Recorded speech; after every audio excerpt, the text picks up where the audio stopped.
Let us open our Bible on Lamentation, chapter 3, verse 37.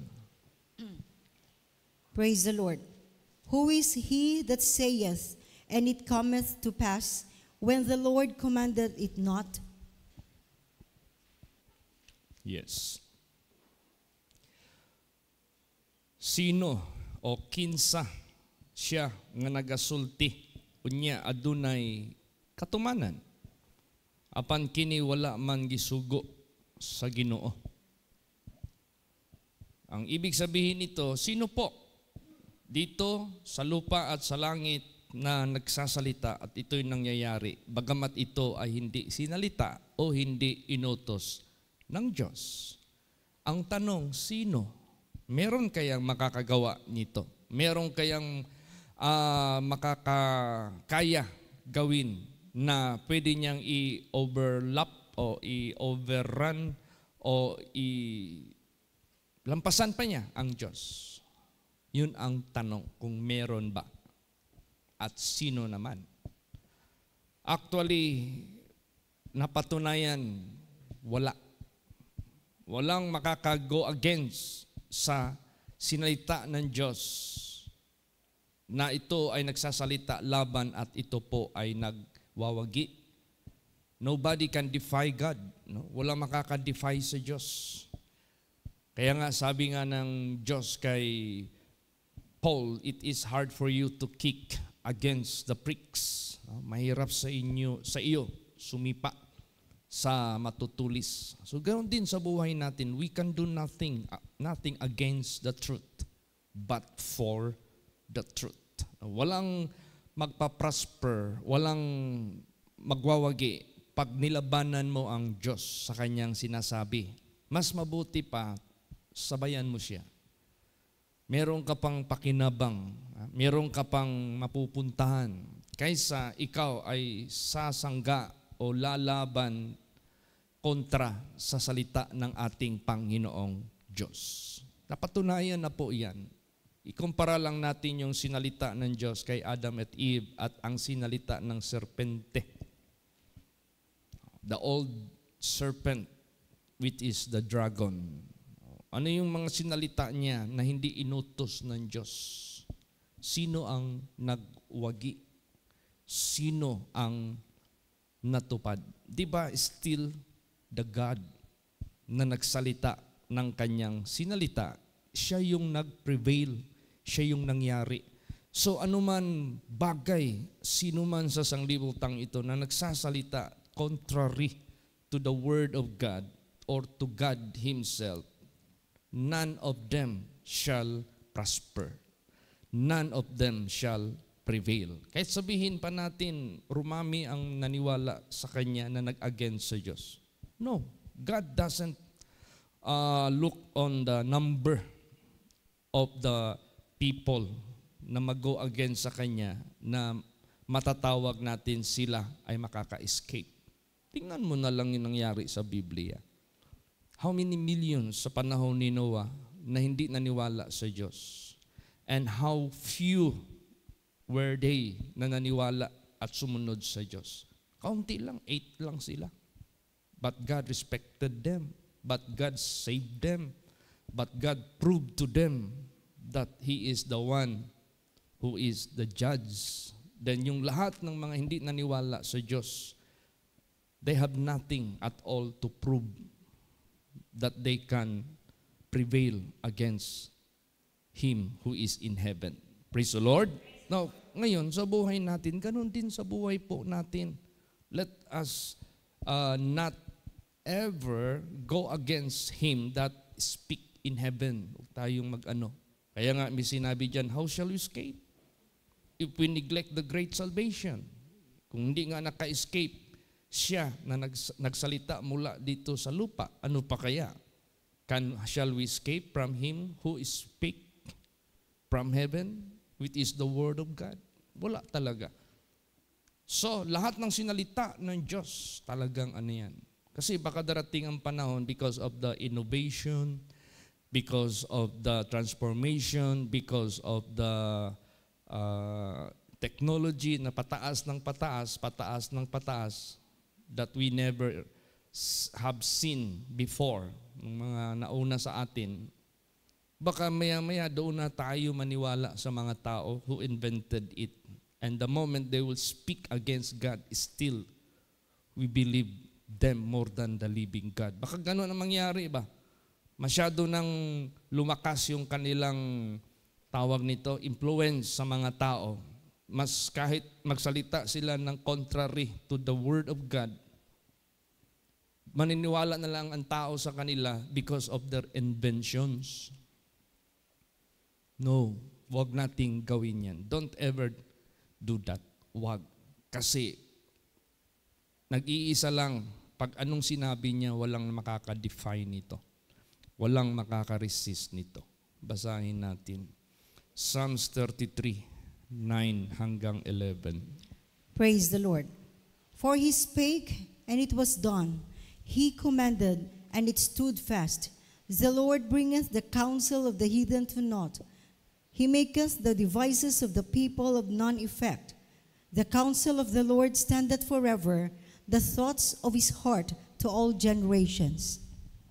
Napakatibay, napaka-accurate, napaka-perfect ang Diyos. Pag siya'y nagsalita, sigurado yan, totoo at mangyayari.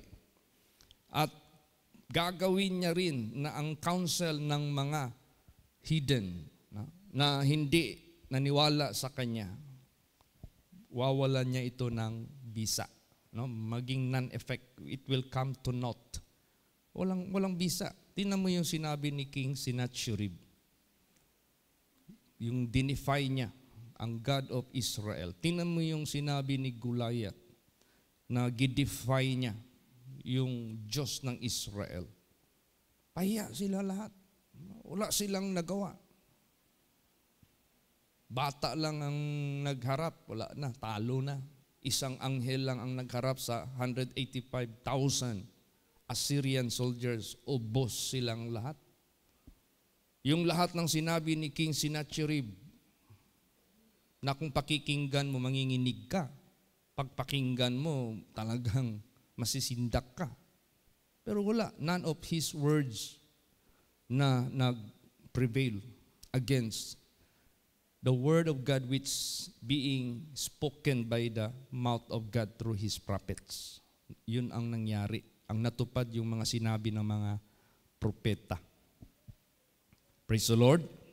Kaya sa buhay natin, wag nawa mag-fade away yung ating belief or faith sa Word of God.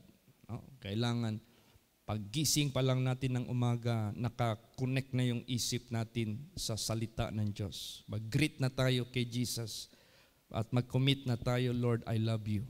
Jesus, I commit myself to you. I keep your commandments, Lord Jesus.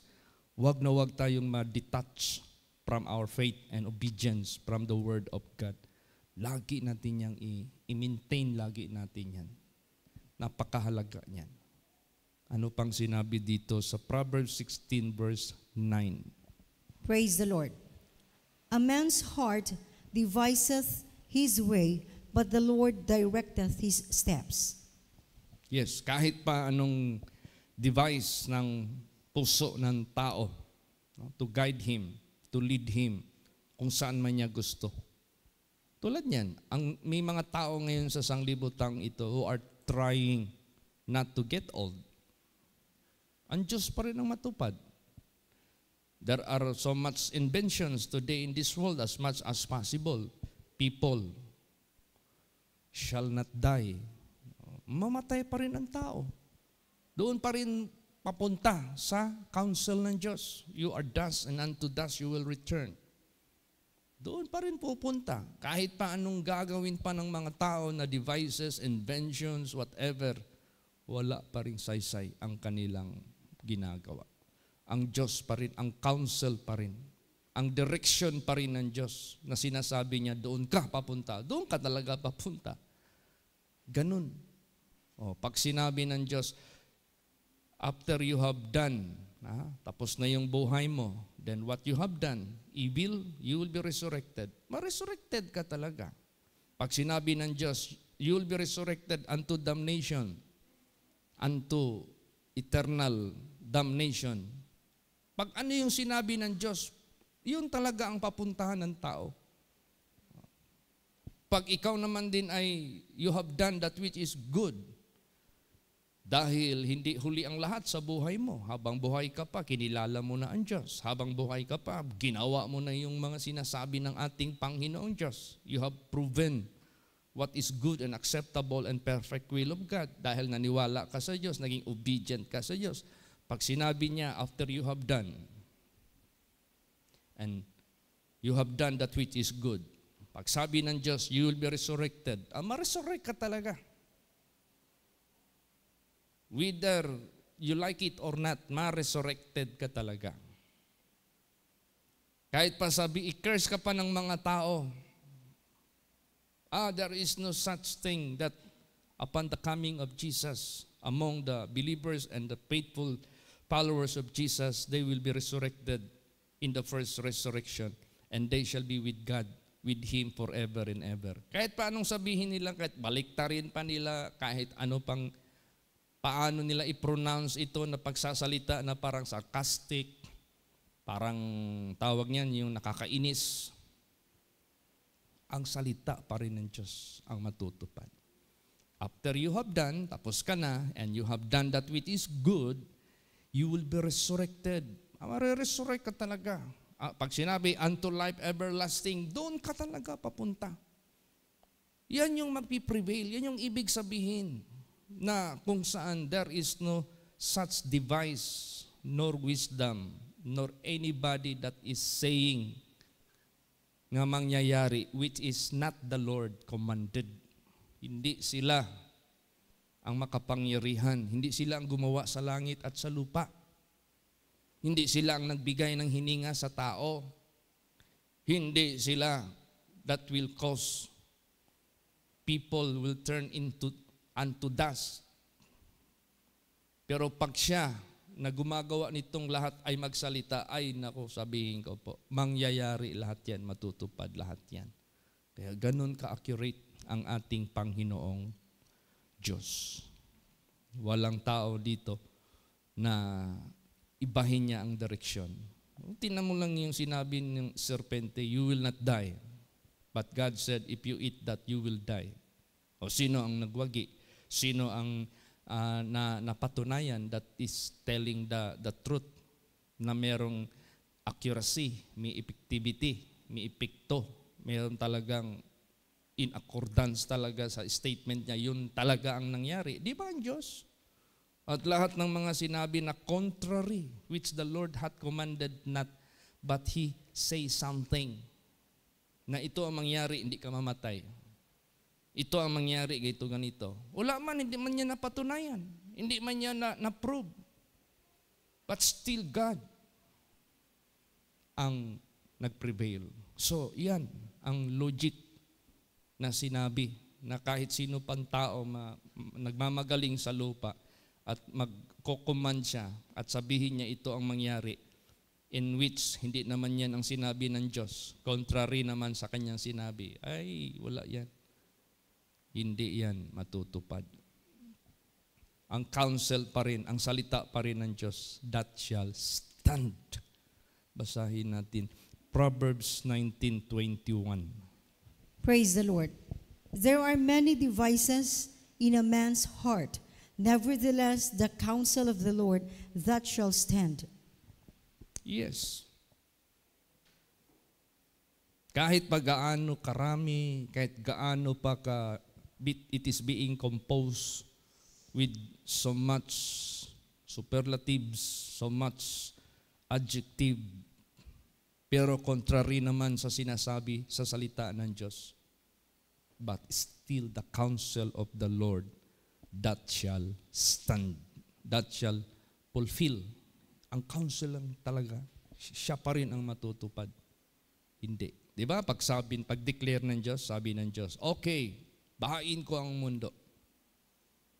Di ba nangyari? Sunugin ko ang Sodom and Gomorrah. Di ba nangyari? All right. After the flood, I will shorten the lifespan of human being on earth. 120 na lang. Di ba nangyari? Before the flood yan, sinabi ng Diyos, I'm going to shorten the existence of human lives on earth after I flooded the earth. 120. Oh. Doon na ang bracket. Moses lived 120, si David 110, Joshua 115. Doon na naglalaro. Tapos dumating na tayo sa Psalms 90. Verse 10 to 12, 70 to 80. Sige, magkuha kayo ng computer nyo, laptop o cellphone. Pindutin nyo yung Google. I-Google nyo. The lifespan of human being on earth. Anong bracket? Lalabas yan. Accurate yan. Praise the Lord. Kaya sa buhay talaga natin, napakapalad natin that we really sold out. Anong sold out? Believe ka sa salita ng Diyos. You will not regret. Hindi ka magsisisi. Kahit pa anong wisdom na darating sa mundong ito. Alam mo ang wisdom ngayon sa sanglibutang ito? Sabihin ko po sa inyo, as what the people are discovering, and yet they are still discovering more and more. Nako, sabihin ko po sa inyo, lahat yan galing sa Diyos yan. The moment you use that discoveries to glorify God, you are so blessed. But the moment you use that discovery in such against to Him, ay nako, kawawa ka. Nung una, wala pa namang kutsilyo eh. Nung panahon ng tinatawag nilang Stone Age, bato pa lahat ang mga gamit. Kailan na-discover yung kutsilyo? Because God made it to be discovered. I-whisper man lang yan ng Diyos behind the ear. Dito, i-whisper lang yan niya sa tao. Oo, minahin mo itong bundok na ito. Merong dyan, ore ng iron. Ito ang gawin mo. Lutuin mo yan. Pag ma-melt yan, pag tigas niyan, iron. Now, whatsoever you want to make it, maggawa ka lang ng yung pormahan. Kung gusto mo ng knife, magporma ka ng knife mo na ibuhos mo yung Lahat yan galing yan lahat sa Diyos. Yung sinabi na the invisible things of God from the creation, invisible, hindi natin nakita ever since, and now are clearly seen and being understood by the things which the Lord made. Klaro na, makita na. Sino nagpakita niyan? Sino nag-invento ng telescope? Sino nag-invento ng rocket? Sino nag-invento ng lahat? Galing yan lahat sa Diyos. Para mapatunayan niya, you will see those creation of mine whom I have created. Na hindi nyo pa nakita, I will let you to see clearly. Ang tagal na kaya nito? But He is speaking about things to come. Nangyayari lahat. Praise the Lord. Kaya the Word of God never become obsolete. And there are still more things that are not yet done, but yet it is already written in the Holy Scripture. So, ganun. Kaya, whatever wisdom, whatever discoveries, whatever inventions in this world, basta hindi lang nag-go against sa Diyos, use it for the Lord's glory. Pero pag yan ay nagsasalita sila ng against in heaven, against God, huwag tayong sumabay sa kanila. Kasi they shall not prosper. Basahin natin. Proverbs 21 verse 30. Praise the Lord. There is no wisdom, nor understanding, nor counsel against the Lord. Walang wisdom, walang understanding ni councilman laban sa Diyos. Anong ibig sabihin? Shall prosper. Shall be proven that God is telling a lie. Wala. Wala. Wala talaga. Di ba may sinabi pa dyan, we can do nothing against the truth, but for the truth. Ano mang sabihin natin laban sa katotohanan, we always found ourselves liar. Sinungaling. Tayo yung sinungaling. At lagi siya yung napuprove na correct, accurate. Tingnan mo, anong ginawa ng Diyos? Kaya niyang i-declare yung end. Ang Diyos ba nagsasalita about end times? Yes, dami dito. Ang Diyos nagre-reveal ba ng mga bagay that are not yet to come? Ang dami dito. God did reveal those things which already happened? Yes. Or fulfilled? Yes. Pinag-aralan pa yan ng mga Bible scholars. There are how many percent of the Holy Scripture na mga prophesied? Dami nang na-fulfill. And still fulfilling. Basahin natin. Isaiah 46 verse 10. Praise the Lord. Declaring the end from the beginning, and from ancient times the things that are not yet done, saying, My counsel shall stand, and I will do all my pleasure. Declaring the end from the beginning, and from the ancient times. Kahit yung mga ancient times na ano bang events nangyari na wala pa sigurong nakadiscover, isulat. God can write it, can declare it. What are those events? Sabihin niya lang yan sa kanyang holy vessels. Ano pa? The things that are not yet done. Future. Never been discovered, never been exist, but is being spoken by the Word of God. Mangyayari yan. Mangyari talaga yan. Sigurado yan, 100%. My counsel shall stand, and I will do all my pleasure. Yung nag-fellowship kami ng aking batchmate ko, si Rene. Actually, hindi ko man sila classmates talaga. Mga batchmates ko lang yan sila. Tapos nakilala lang kami sa reunion, sa group chat namin. Ang classmate ko talaga ito si Miloy, yung pumupunta dito na nakasorinto na brown. Yun ang classmate ko talaga. Schoolmate, classmate talaga. Sabi niya sa akin, alam mo, Pastor, lagi akong nanonood sa mga debates.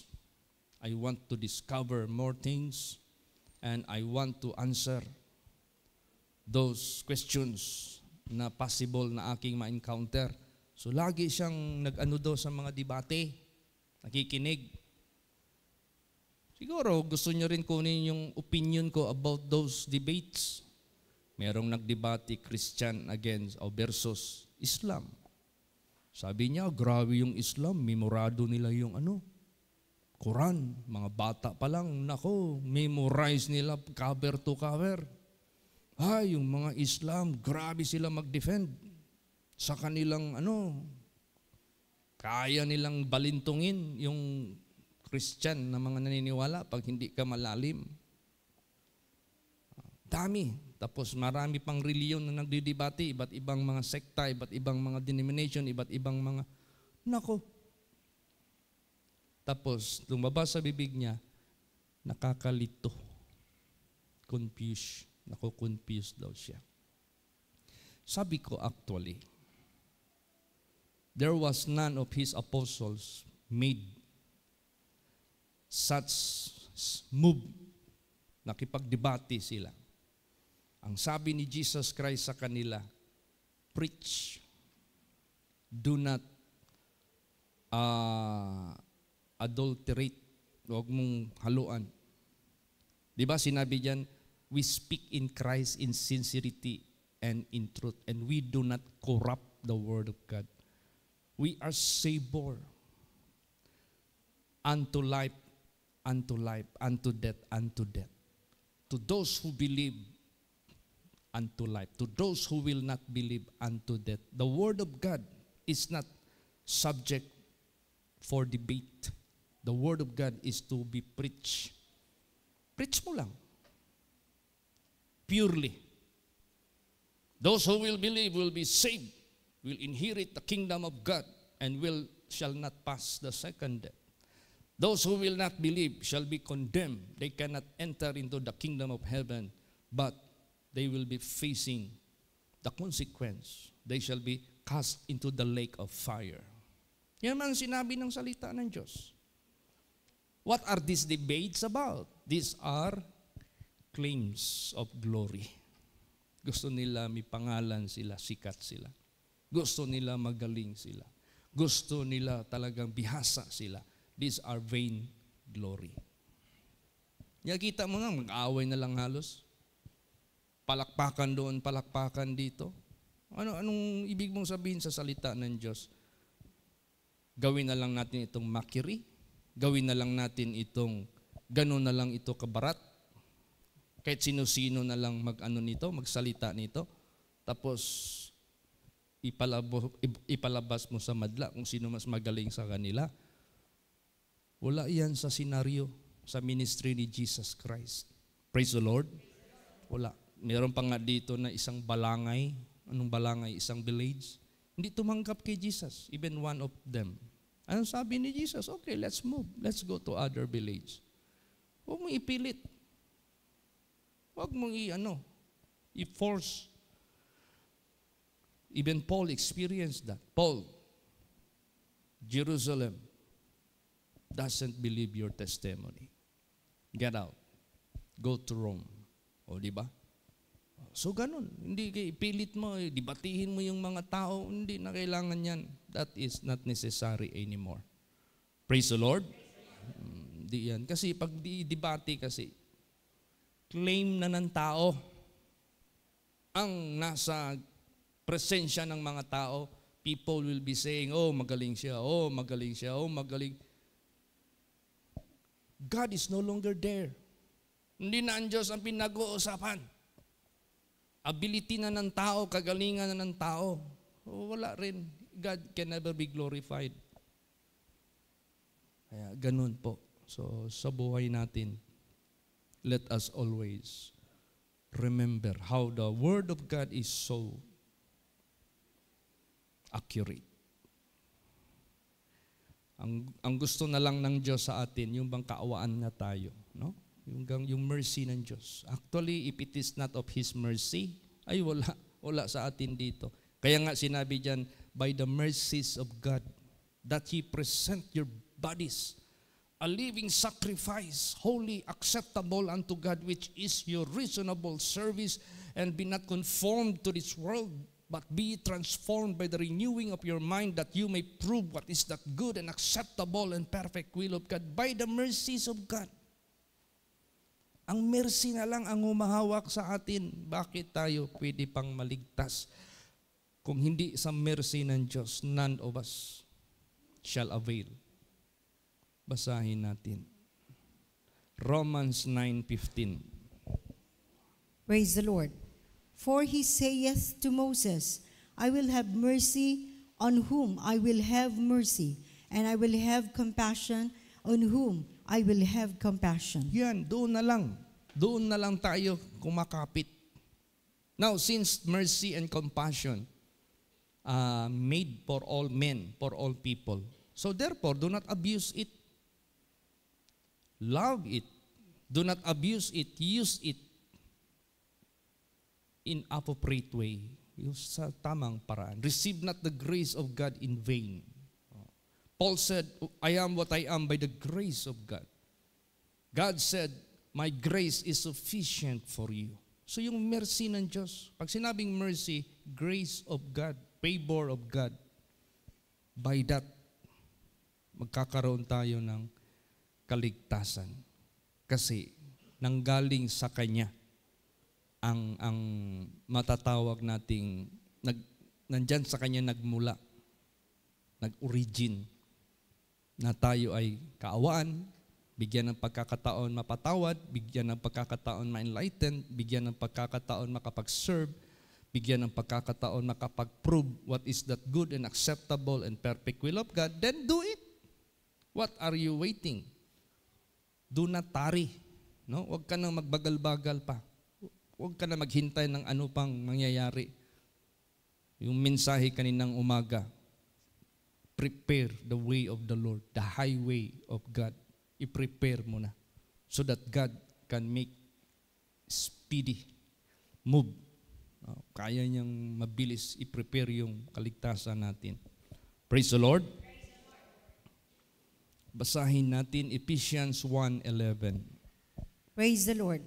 In whom also we have obtained an inheritance, being predestinated according to the purpose of him who worketh all things after the counsel of his own will. Yes. Pag sinabing predestinated, God made you to be saved. Predestined. Hindi pa natayo yung mundo. God has already made something for you and for me that you must go to heaven. That is according to his purpose. That is to him who work all things after his counsel, after his own will. So all we have to do is to believe. Because this is open for all. The opportunity is open for everybody. But this will take effect to those who will believe and obey. Doon lang. O di, ganun pala, di i-grab na natin. Di ba yung sinabi kanina sa preaching, if you abide in Christ, if you abide in God, tapos na, given na, provided na ang kinabukasan mo sa mundong ito. Pati yung doon sa after here, tapos na. Past tense, He prepared already everything, all you have needed, temporal and eternal. Tapos na. Mangyayari na lang. Now, saan ito mag-take effect?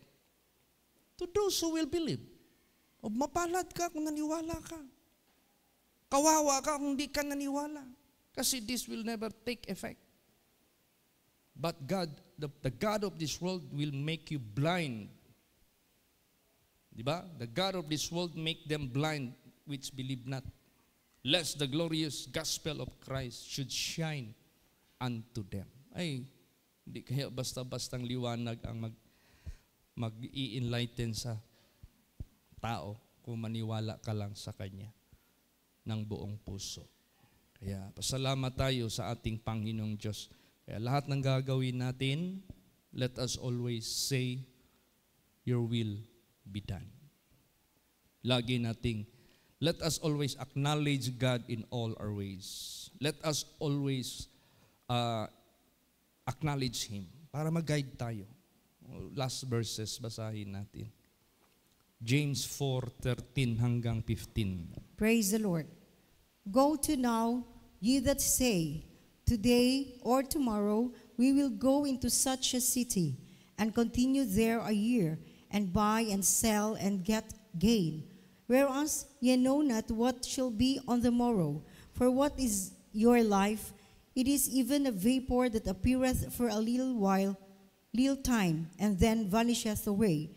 For that ye ought to say, if the Lord will, we shall live and do this or that. Yes.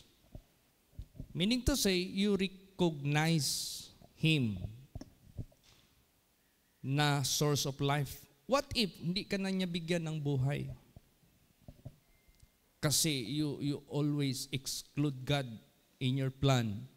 Gusto mo ng, anong gusto mong plano, yun na ang gusto mong mangyayari. Tapos, hindi ka naman ang naghawak ng buhay mo. Hindi mo naman kontrolado ang lahat.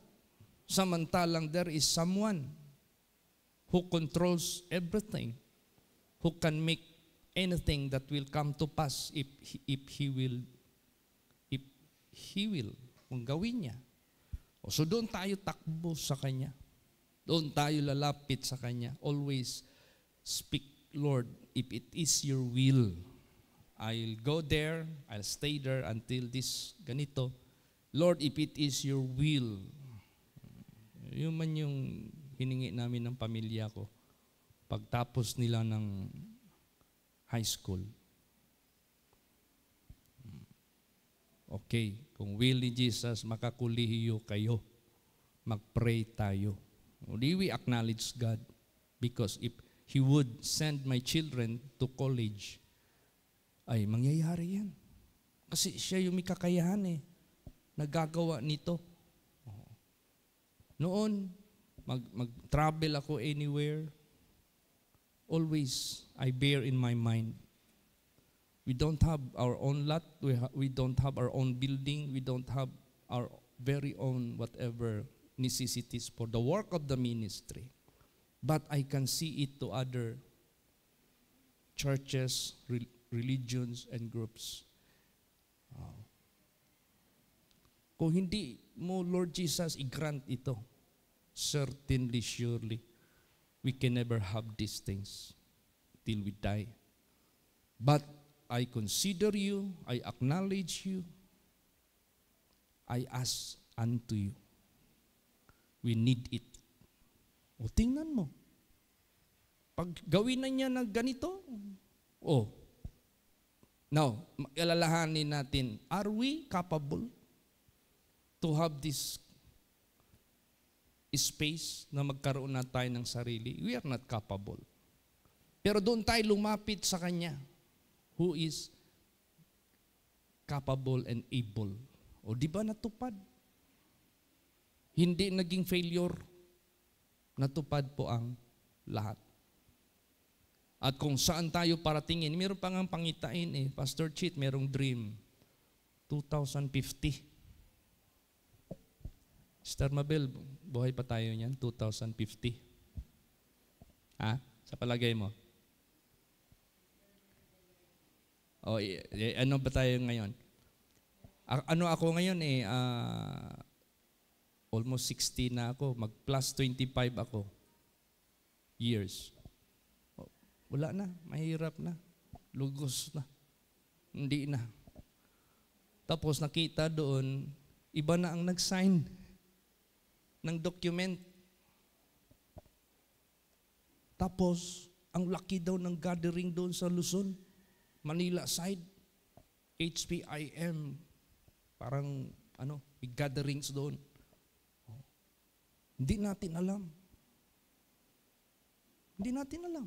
Wala na tayo niyan It is in the hand of God. Everything are in the hand of God. Hindi na natin ang iba ma-witnesses.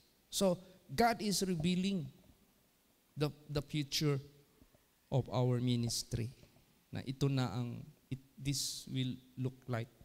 Ito ang senaryo. Kundi ang gawin ng Diyos, wala man tayong kakayahan. But if God would do it on the future, ay nako, sabihin ko po sa inyo, kayang-kaya yan ng Diyos. Kaya, therefore, nakasalalay lahat sa kamay niya. Kaya, dyan tayo sa Kanya, sasandal. Dyan tayo sa Kanya maniniwala. Dyan tayo sa Kanya aasa. Hindi tayo mabibigo magpakailan paman. Yan. Acknowledge Him in all your ways. Huwag mong sabihin kung anong plano mo, ganito. No. Whereas you know not, hindi natin alam what shall be on the morrow, kung anong meron bukas. What is your life? Even it is a vapor, appeareth for a moment, afterwards disappear. Wala na. For that ye ought to say, ito ang dapat nyong gawin, if the Lord will. Yan, no? Kung niloob ng Diyos, buhay pa ako sa panahon na yan. How I wish doing these things for God's glory. Kung will niya, we shall live and do this and do that. See? Kaya salamat tayo sa Diyos na lagi niya tayong binibigyan ng right decision, right move, right way of thinking, na wag tayong ma-divert sa wisdom of this world na inuumit na nila ang Diyos. Tingnan mo, naalala niyo yung animal na ibon na puti na pag nakatungtong sa kalabaw, ang kanyang feeling para mas malaki pa siya sa kalabaw. Kaya nga, little learning is dangerous thing. Delikado. Delikado. Baka hindi mo na i-acknowledge yung nararapat mong i-acknowledge dahil sa Kanya, narating mo yung ganyan na status. Kaya sa buhay natin, never be diverted to wrong direction. Magtaas man ang innovation, mag-innovate man ang mundo. Ang dami ng ngayon futuristic car, futuristic system of the world. Time will come, ang taxi lumilipad na. Time will come. Time will come, ang transportation ng overseas faster than sound na. No? Ang bilis na. Hindi na yung mga obsolete na yung mga jets na yan. Iba na ang technology. Time will come, there will be a shuttle that will bring you up in the moon. May mga futuristic na tingin ng mga tao. But still the Word of God is the most futuristic. Ito talaga, nire-reveal niya yung anong future. Dito tayo maniwala lahat. Praise the Lord! Kasi yan talaga ang mag-stand. Kaya salamat tayo sa Diyos. No? Purihin natin ang Diyos. We are safe. We are secured in the hand of God. We shall not be deceived. We shall not be frustrated. We shall not be failure. Basta dyan tayo sa Kanya. Praise the Lord. Magsitayo po ang lahat.